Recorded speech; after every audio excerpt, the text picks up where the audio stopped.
Alright, so for this look, I'm going to go ahead and start off with a freshly sharpened liner to do my eyebrows. And I've been using this brand. It's called EYLURE. I found this at Ulta, and I believe I paid somewhere around like $6 or something like that for it. So far, I've been extremely happy with it.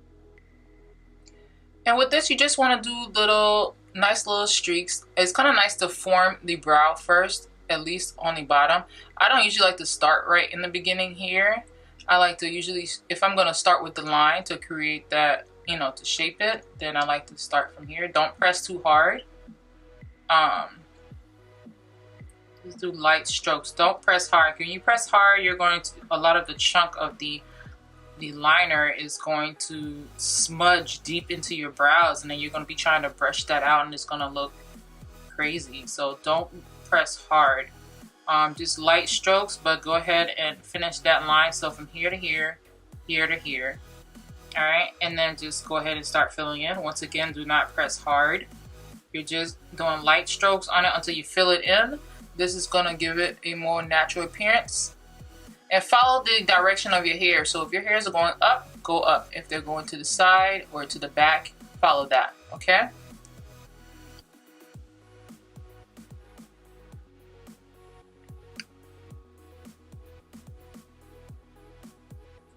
All right, so that's just one. I'm gonna go ahead and sharpen again, so I can have a precise look at the inside. Because for some reason, after I do one brow, the other one always looks not as great, and I'm guessing because it's not sharpened. So once again, let's start with our little baby hairs. So if you want to, you can see, okay, this is where I need to start. Okay, so I'm just following that end to that end.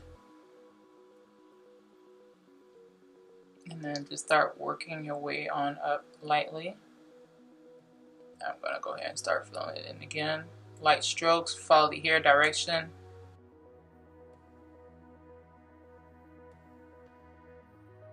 And do not press hard. And then let's go back over here. Let's continue drawing this line.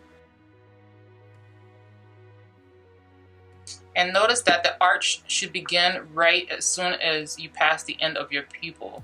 So, you know, your pupil is the round dark area. As soon as you pass the edge of it, that's when your arch, you know, is coming up, and it should start coming down. So you can start coming up, but it should start coming down after the end of your pupil, okay?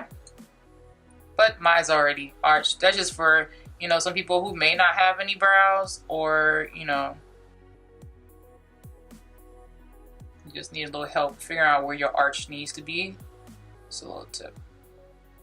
Remember, do not press hard. Press lightly. And of course, if you want to know where to end your brow, the tip is you're supposed to be able to line it from the end of your nose. But I just line it with my eyes, but you can already see. It should tell you where to stop. Okay?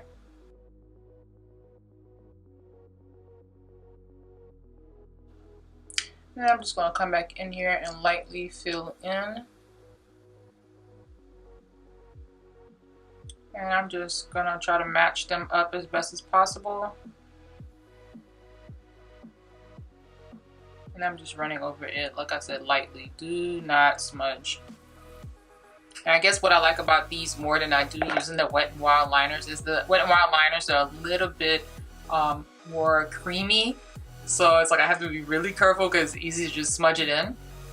Versus this is a little bit more on the dry side, so I find that to be perfect for my eyebrows. Alright, and then of course flip it over. And I'm going to start by diffusing. You want to brush it out because you want it to look natural. You don't want it to look like you just took a pencil and colored into your eyebrows. Even though you just did. So sharpening it in between did really work very well. So they look alike instead of one looking deflected and the other one looking just awesome. Alright, and now to set it, I'm just going to use some eyeshadow. And I'm going to go with this eyeshadow by Paula Dorf. I found this at Marshall's. I don't think this was more than like $4 or $5 for this palette. And I have been loving these eyeshadows. They are really, really pigmented. And they stay on. And I'm going to use the brown color from this palette. And just lightly tap it in to get some color out, and then brush it back and forth so it fills in any areas and sets it. It fills in any areas that need to be set. I usually just go back and forth here, but the rest I just let it do its own thing. Brush it back. Remember, lightly tap it into the eyeshadow. Do not over saturate your brush with eyeshadow. And then I usually like to take my finger and do that number, or you can just use a concealer. I'm also going to use a concealer as well, but I like to wipe off just to have a clean slate. And this kind of has like a pinkish tone to it, but believe it or not, it's actually perfect for like cleaning up my my brows and my under eye. It's almost like a peachy looking color, almost. This next step, make sure you use an angled brush.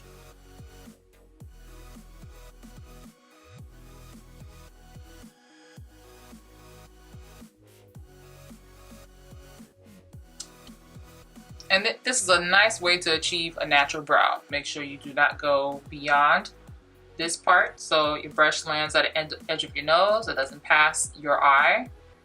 It shouldn't be coming all the way here. It shouldn't be curving in. And it shouldn't be going straight across. At no point should your brows be doing this number here. It should always have a slight tilt and then curves back. So you see it has like a nice little curve. Think of a boomerang. Or yeah, that's all I can think of right now. So you just want to have a nice curve to it. It shouldn't be straight and then come down. It needs to lean in, lean downward, come up, and then up. So if you just do this number, you should be able to see how your brows need to be shaped. And then after the edge of your pupil, then it needs to come down. That's simple. So keep that in mind when you're creating your brows. Don't press hard with the pencil, and make sure you sharpen the pencil in between brows depending on what type of pencil you're using. And that's it. I hope you found it helpful. Take care. Bye.